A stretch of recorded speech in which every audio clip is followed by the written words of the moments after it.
Part 1. How do you get there from here?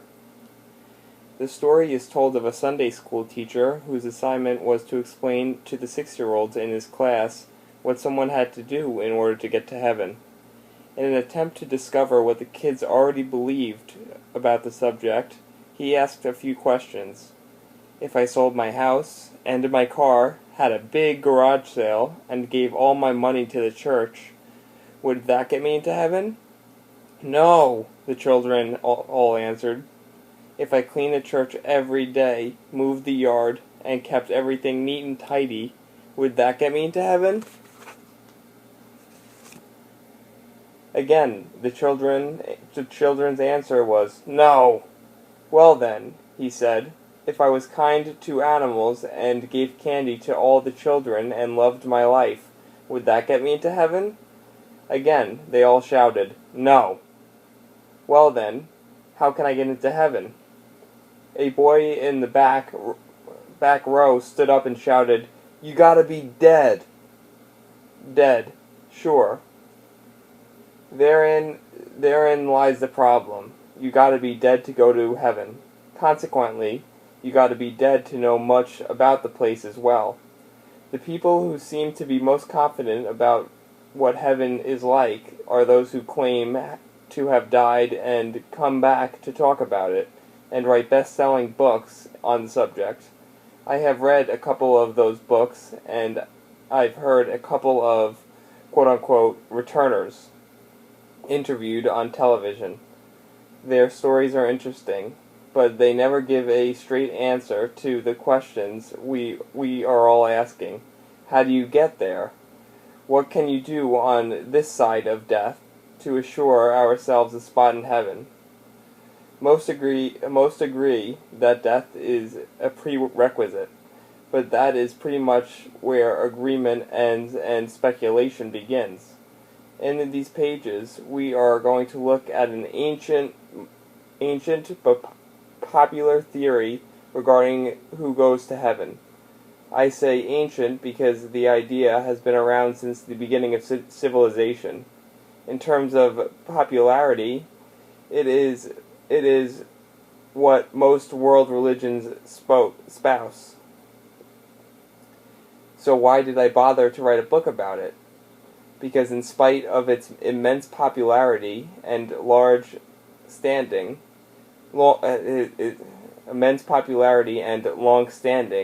it doesn't make a lick of sense.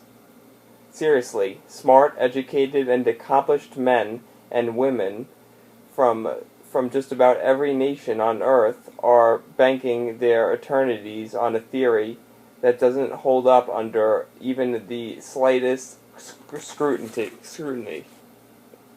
Why? Well, I'm not sure. My assumption is that everybody is preoccupied with making a living, falling in love, having kids, and whatever else they are doing. Nobody's got time to think about heaven, so they don't. The great equalizer. For most people on this spinning ball of minerals and dirt, assurance is found in assumption they have never tested, and it brings them the assurance they need to jump right back into the game of life. So, what is this internationally held assumption? Good people go to heaven. The logic flows something like this: There is a good God who lives in a good place reserved for good people. This God goes by many names. He is behind all major world religions. Therefore, all major and possibly minor religions provide a legitimate path to God, and therefore heaven. The criterion for making it into this good place is to be good. Each religion has its own definition for good. But what they all have in common is that men and women must do certain things, and not do certain things, in order to assure themselves a spot in this good place with a good God. Make sense?